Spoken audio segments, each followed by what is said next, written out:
Good morning. My name is Chuck Ruth, and my pronouns are he, him, and his.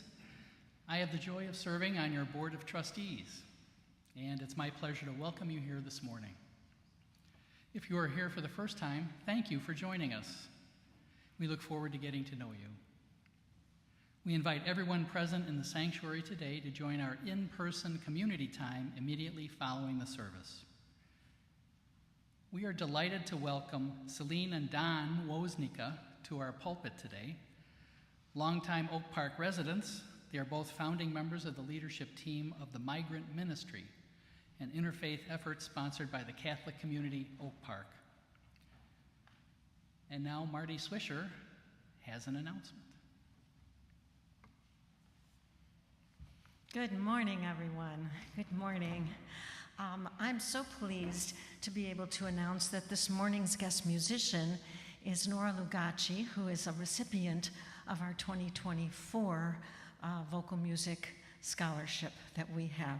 Our competition was 2 weeks. We have 3 new winners, and you have sent Ms. Lugaci to the University of Boston Tanglewood Institute last summer. You helped, actually, not entirely, and she is a graduating senior at OPRF, bound for Northwestern University in vocal performance.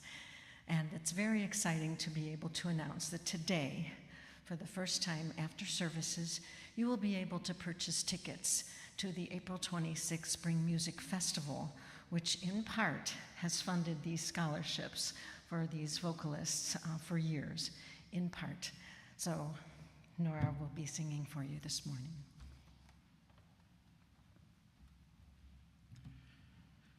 We are so glad you are with us today. I invite those of you who are here in person to greet one another.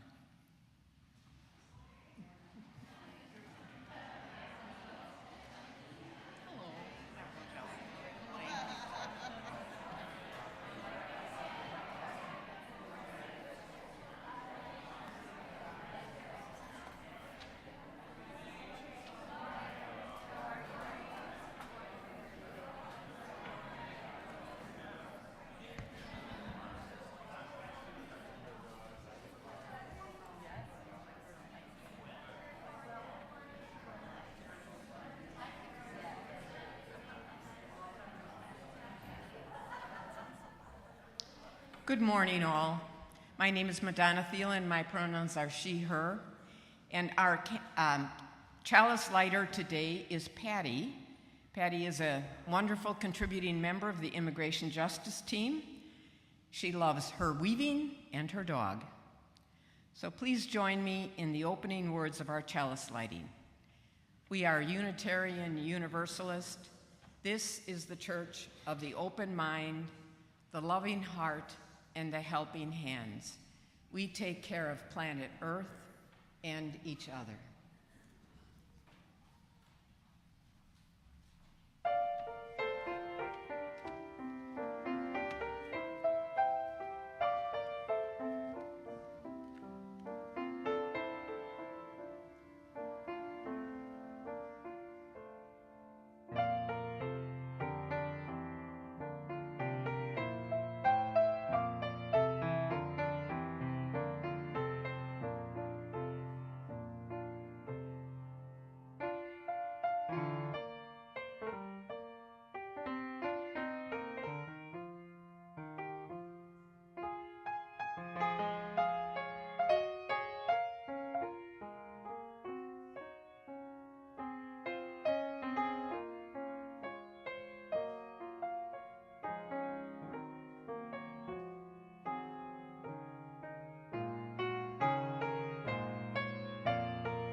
Good morning. My name is Cecile. My pronouns are she, her. In 1972, I was 7 years old Our family lived on Masbate Island in the Philippines.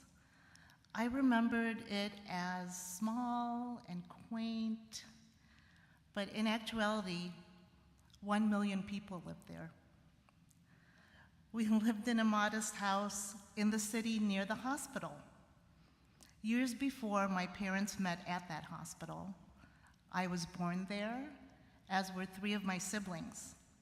My dad delivered us. He was a doctor.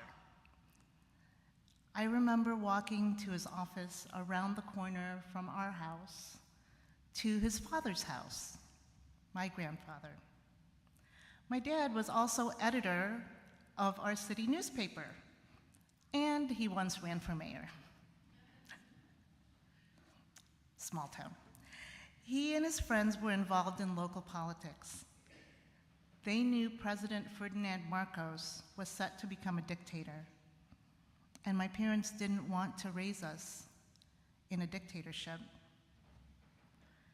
That year, 1972, my father made the journey to New Orleans to attend his brother's ordination. He also began to look for work. It didn't take long for him to find a job at St. Thomas Hospital in Akron, Ohio, and we were excited to join him shortly after. But in September 1972, Marcos declared martial law, preventing my mom, my siblings, and me from leaving the country. Living in the Philippines at that time was scary and chaotic. It must have been frightening for my dad to have his family trapped half a world away. When the hospital offered to give him a loan to help get us out, he accepted. And we arrived in San Francisco on April 1st, 1973. Moving to a new country was very difficult, but my parents trusted their decision. In 1979, my father finished his residency and his visa was going to expire when Congress passed the Refugee Act. We were able to apply for green cards and ultimately citizenship. My parents trusted themselves to make the journey to the United States. Today, I represent immigrants and coach pro bono teams with their asylum cases. Every case begins with trusting the journey. Whoever you are, wherever you are in the world, you are welcome here. Come, let us worship together. Please rise. Please rise in body or in spirit and join us in singing in the great hymnal, number 116, I'm on my way.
Please join in reading the words of our covenant. Love is the doctrine of this congregation. The quest for truth is its sacrament, and service is its prayer. To dwell together in peace, to seek knowledge and freedom, to serve humanity and fellowship, to the end that all souls shall grow into harmony with the divine. Thus do we covenant with each other and with God.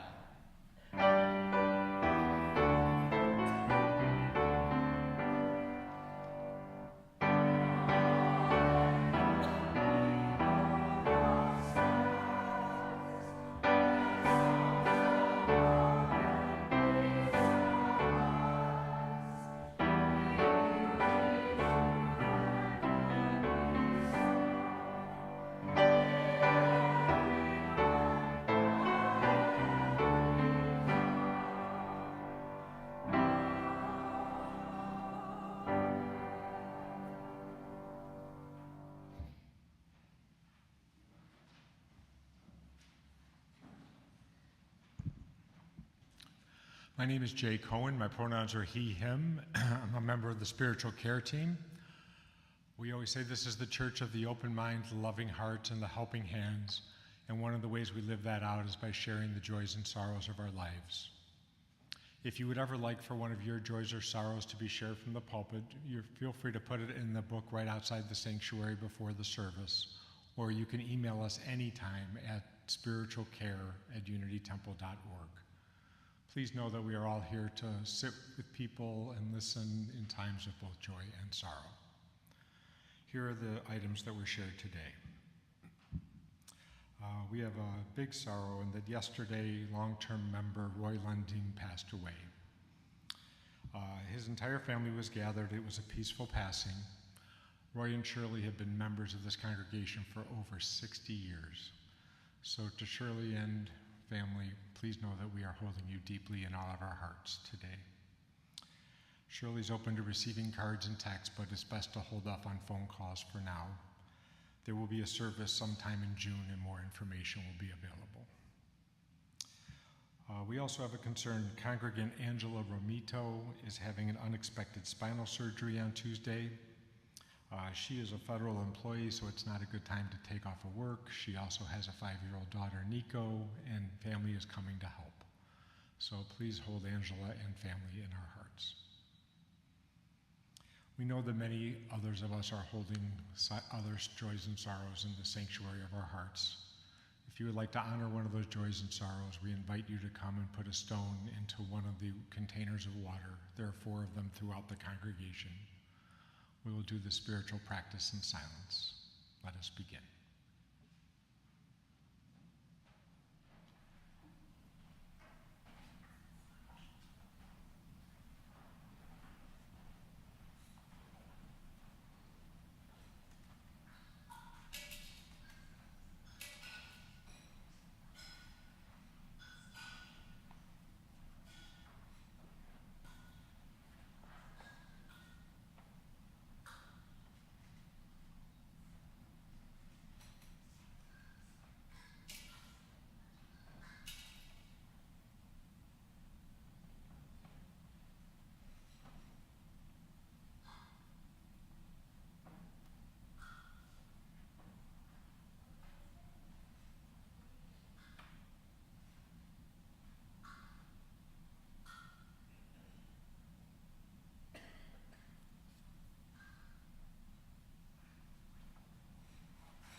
The sound of those stones dropping into water each Sunday reminds us that all along life's journey, we meet suffering, pain, loss, and promise. Learning to trust the journey requires that we stop to see and to hold not only our own fears and hurts and hopes, but also the struggles and hopes of our brothers and sisters, those close by and those across the world. So in these prayerful words from Holly Near, we lift up our suffering and our hope and that of the world. She sings, "There is hurting in my family and there is sorrow in my town. There is panic all across the nation and there is wailing the whole world round. But I am open and I am willing, for to be hopeless would seem so strange. It dishonors those who go before us. So lift me up to the light of change. Give me a desert to hold my fears. Give me a sunset to hold my wonder. Give me an ocean to hold my tears. And lift me up, Spirit of life and love, lift me up to the light." Blessed be.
Good morning. My name is Abby McEntee. My pronouns are she, her, and I am here to welcome all our young people, or those young at heart that would like to come closer for our message for all ages, to come join us up front today.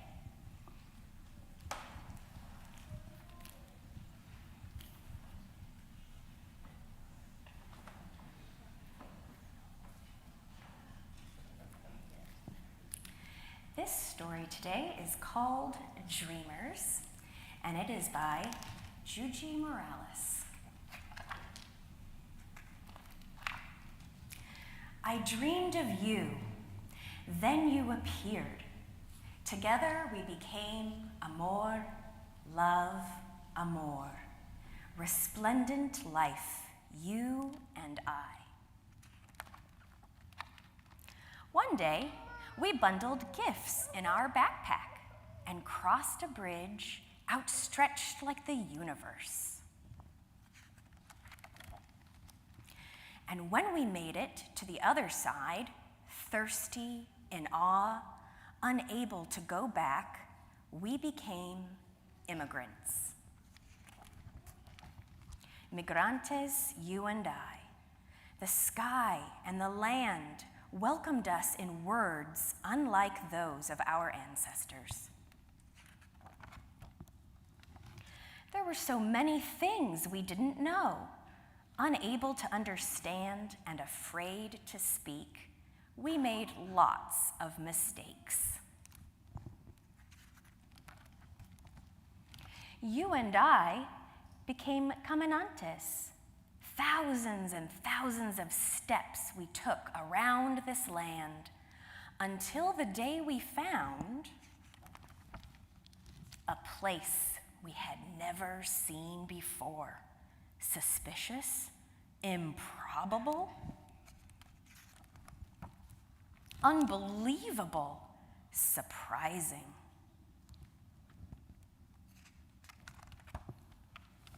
Unimaginable.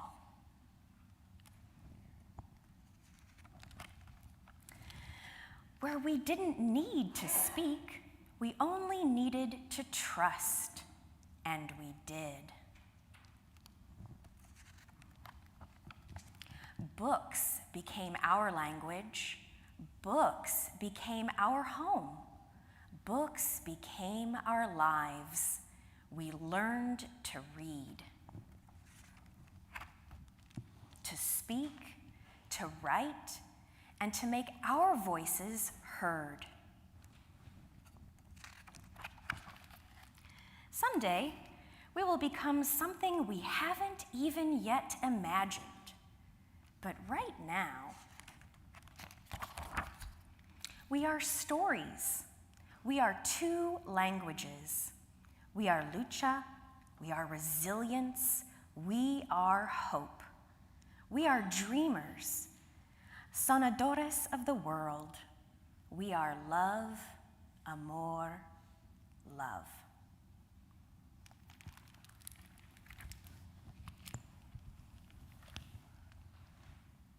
I invite anyone who would like to come out for activities for all ages to join me.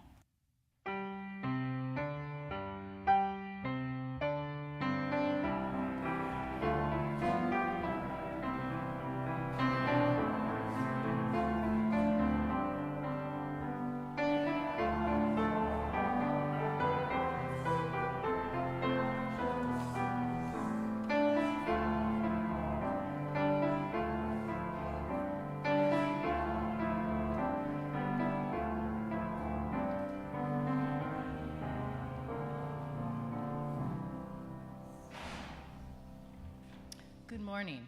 My name's Patty Boblik. My pronouns are she and her. Each week, Unity Temple splits their offering evenly. One half supports the programs and missions of our congregation, and today the other half will support migrant ministries. Unity Temple has collaborated with migrant ministries of the Catholic community in Oak Park to respond to the needs of our immigrant neighbors for the past 2 years. There are a number of folks here at Unity Temple who volunteer at Centro Mundo on a regular basis. Some of them prepare and serve breakfast, sort donations, assist the migrants in obtaining much-needed items, such as coats and shoes, clothing, blankets, suitcases, and toiletries. Some provide translations. Some assist with immigration processes that can be very complex, and otherwise provide overall support and refuge.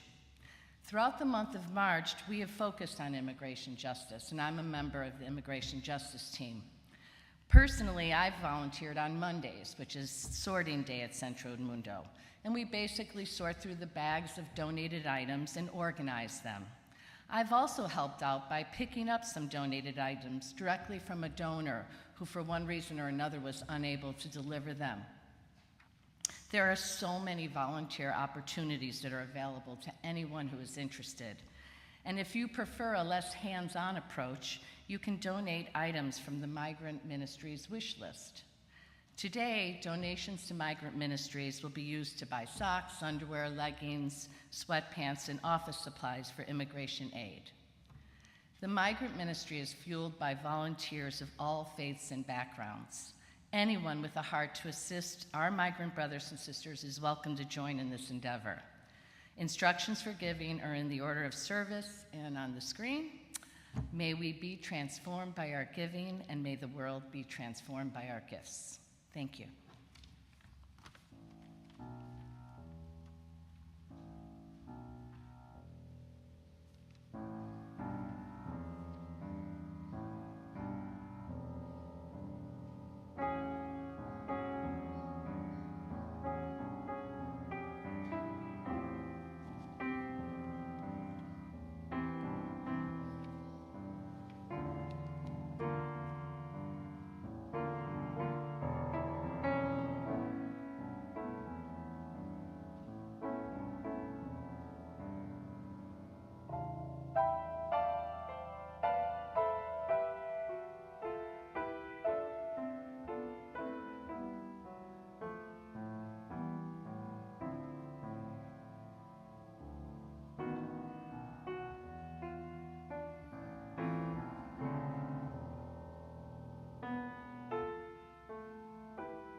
This morning's reading comes to us from John O'Donohue, Trusting the Journey.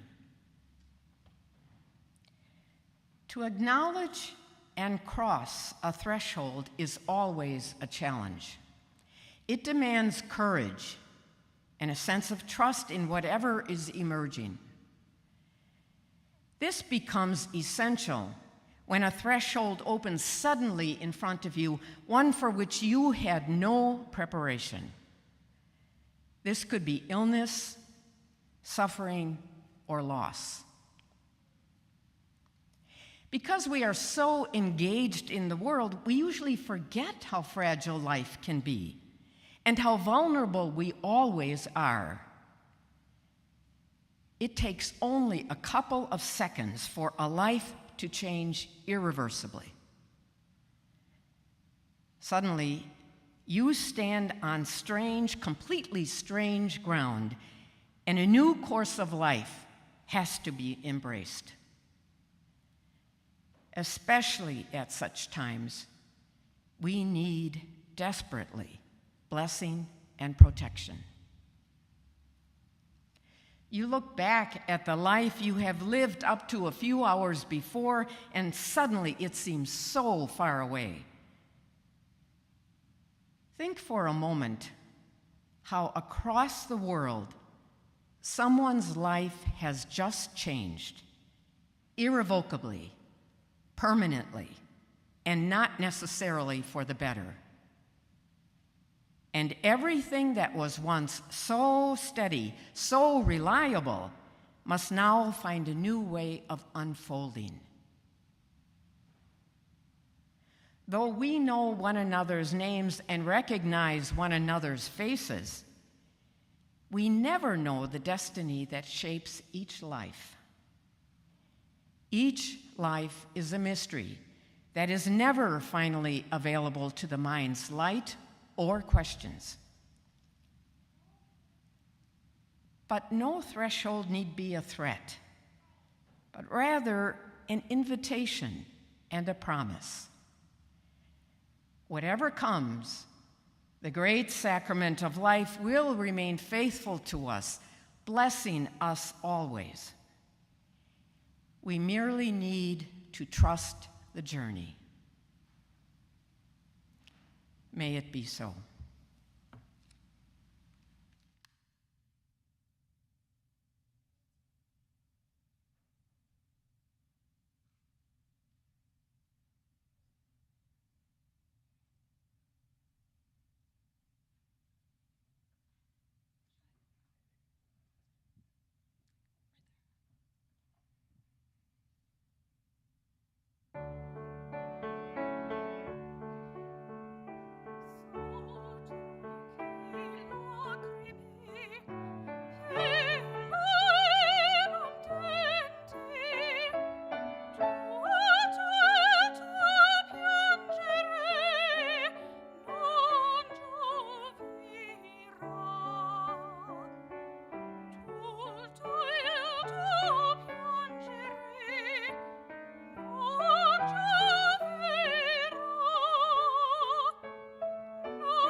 Good morning. My name is Don Wisnica, and my pronouns are he and him. And on behalf of myself and my wife, Celine, we would like to thank you for inviting us to speak here today. We were asked by Madonna to reflect on our experience as volunteers with the Migrant Ministry, and to do so in light of two underlying themes. First, our personal journey as a couple, a journey that laid the foundation for our becoming involved in the works that we do today. And second, to reflect on the short reading she just read by John O'Donohue. So let me begin with a brief discussion of our personal journey. To do so, I need to go back to August of 1981, when with our 3-month-old son in tow, we joined the lay mission wing of the Catholic Foreign Mission Society of America, more commonly known as Maryknoll. After a 4-month program of studies and 6 months in language school, we were assigned to work in post-revolutionary Nicaragua, arriving there in June of 1982. Part of the charism of Maryknoll is not only to work with the poor, but to live among them as well. So we lived in very humble circumstances, in a tin-roofed, one-room house in a poor barrio with dirt streets. We did all of our cooking in a crock pot and on a 2-burner Coleman camp stove. Our backyard had an outhouse where we kept a machete in order to kill the scorpions that frequently invaded that structure. This was typical mission life, with the following exception. While we were in language school, then President Ronald Reagan signed a secret order authorizing the CIA to covertly fund and equip what eventually became a 40,000-man strong counter-revolutionary army, whose purpose was to overthrow the Sandinista government. Though Maryknoll had done its best to prepare us on how to live in a foreign country, no one had taught us how to live in a country that was at war. As the war progressed, our level of stress naturally increased. Each month brought more death and destruction. The mining of the harbors, the bombing of the airport, the attacks on the country's oil reserves, and of course, the deaths of soldiers and civilians alike. Equally distressing was the toll that the war had on the economy. Basic food items were rationed. Otherwise, the shelves in stores were almost empty. It was hard to find basic commodities like light bulbs and even toilet paper. As the situation worsened, we received pressure from family and friends to return home. Why were we being fools? Why were we putting our lives and the lives of our 2 children in jeopardy? One day, we even received a visit from a Maryknoll priest who showed up at our door bearing 10 $100 bills, just in case we suddenly decided that we needed to leave. So why did we stay? One reason was that we realized that we had become very invested in the work that we were doing, finding rewards in the impact that we were making in the lives of those in our community, and feeling part of a larger social project to improve the lives of the people of Nicaragua. We also found inspiration and gained strength from our fellow Maryknollers, whose faith and sense of commitment was so strong that they made the decision to stay, come hell or high water. And finally, we trusted in each other, in the decisions that we had made together as a couple, that this was the right thing for us to be doing at that time. We trusted not in the journey that others thought we should be making, but in our journey. After our time in Nicaragua, we lived 6 years in Oaxaca, Mexico, working with Maryknoll there, and then moved back to Oak Park. We served immigrant and refugee communities in various capacities until the fall of 2022, when we dove in even deeper. Friends from the Catholic Worker in Uptown notified us of a migrant family stranded in that area who needed more permanent housing and accompaniment. A group of us had been in training to undertake such an effort, and we set to work right away, setting up accommodations and receiving this family of 4 here in Oak Park. We have continued in this work and have now helped to resettle 20 households. That's the housing ministry part of our migrant ministry. The ministry mornings at Centro San Edmundo began in June of 2023 when there was a need for the migrants sleeping at the District 15 police station in Austin to take showers. Remember that when all the migrants were at the police stations? Incorporating a very useful strategy called NAGvocate. It was arranged for the migrants to take showers at the closed rectory of St. Catherine St. Lucy's, which is only 2.5 blocks from the police station and was being used as by Housing Forward as a shelter in the evening, but was empty during the day. As time went on, the Tuesday, Thursday morning ministry outgrew the St. Catherine St. Lucie rectory as we were eventually assisting up to 500 migrants a week. They no longer needed to take showers because they were coming from shelters from all over the Chicago area. They were looking for clothes, coats, winter gear, shoes, boots, and bedding. We ended up having to expand into the church, turning the baptistry into famous footwear and the choir room into coats and blankets distribution. We needed more space.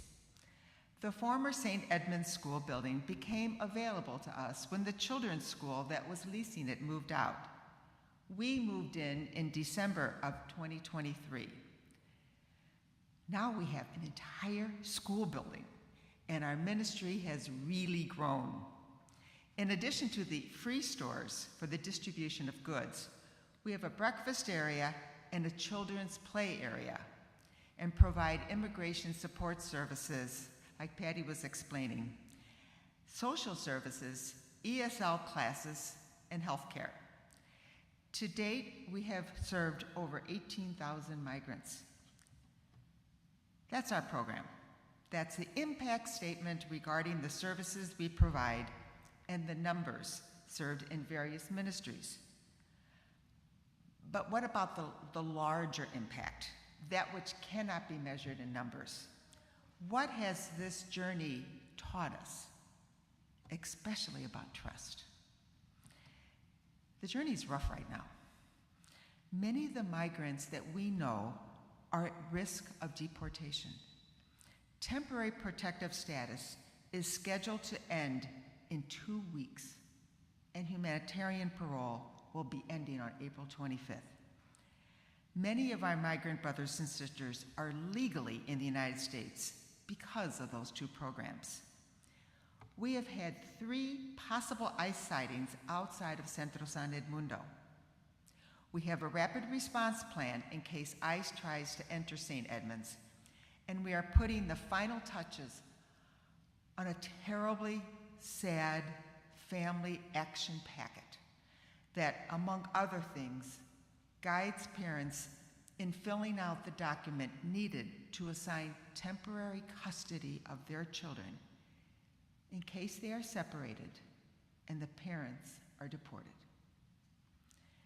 Times are rough, but we keep trudging along in this journey, continuing to accompany our families and opening up every Tuesday and Thursday at 7 a.m. to welcome our brothers and sister migrants. Despite the risks and the pressures, we have continued our journey, just as we did 40 years ago in Nicaragua. We made the decision then and now because we trust it is the right thing to do, and we gain strength from the people around us. We trust that the migrant ministry is the right thing to do because it is resulting in so much good. Just like in Nicaragua, when we recognized that the Nicaraguan revolution was improving the lives of the average Nicaraguan. Now, granted, it's a different government right now, 40 years later, but the Nicaraguan revolution was doing amazing things for the Nicaraguan people. The migrant ministry is doing good not only in the services we are providing and the number of migrants served, but in the unity that is resulting. Unity, you like that word, don't you? We are united not only with our migrant brothers and sisters, but also with the diverse faith traditions within our community. We're not siloed anymore on Sunday mornings. The ministry is sponsored by the Catholic Community of Oak Park because we happen to have this amazing building. But it is an incredibly interfaith effort, not only involving Unitarians, and I'm looking at a lot of you, Christians and Jews, but also the unchurched, and even one person who follows the religion of Santa Claus. Be good for goodness sake. We continue in this ministry because just as the Maryknoll sisters inspired and gave us strength 40 years ago in Nicaragua, we have been inspired and gained strength from the migrants. They share stories of amazing human resilience, kindness, generosity, and determination. These stories are like manna for our journey. The migrants trusted in their journey, and we have learned from them. We hold up Wilmari, a single mother who made that long trip with a toddler and a 9-year-old blind son. Likewise, we hold up Yenny, who lost her husband in the Darien Gap, but continued the journey with her 3 children so as not to shatter the dream they had shared. Her last image of her husband was him tossing their toddler son to her as the strong current carried him down the river.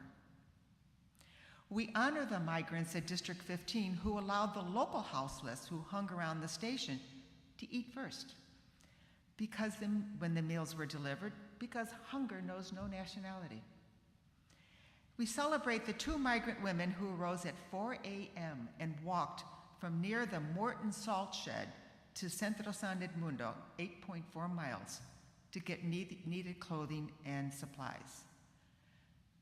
And there are so many more stories.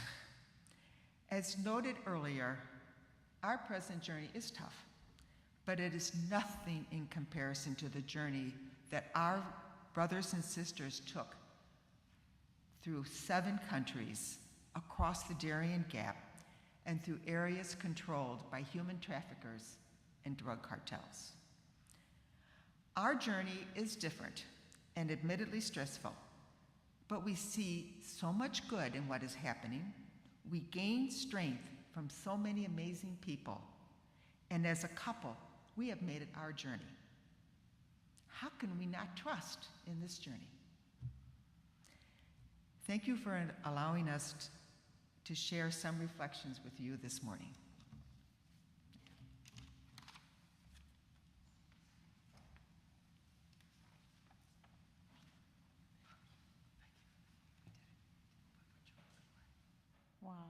Wow. Please rise in body or in spirit and join me in a hymn that is not in your hymnal. The lyrics are going to appear on the screen. You may recognize the tune, but if not, just listen to me one time and then join me afterwards. You're going to pick it up right away, I'm sure.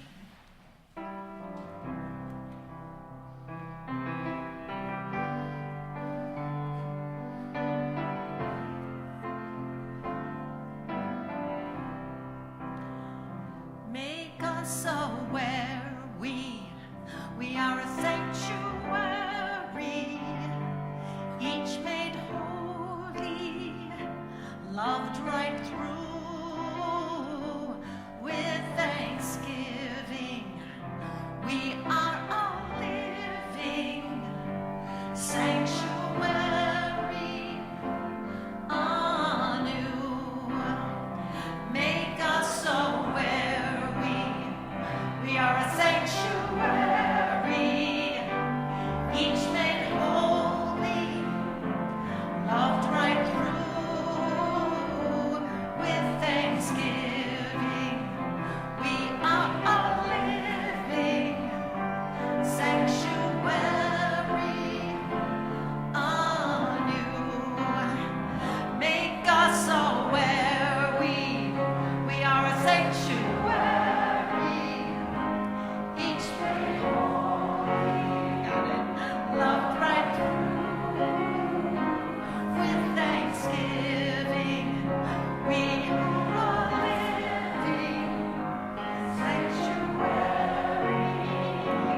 Our closing meditation comes from Jan Richardson for those who have far to travel.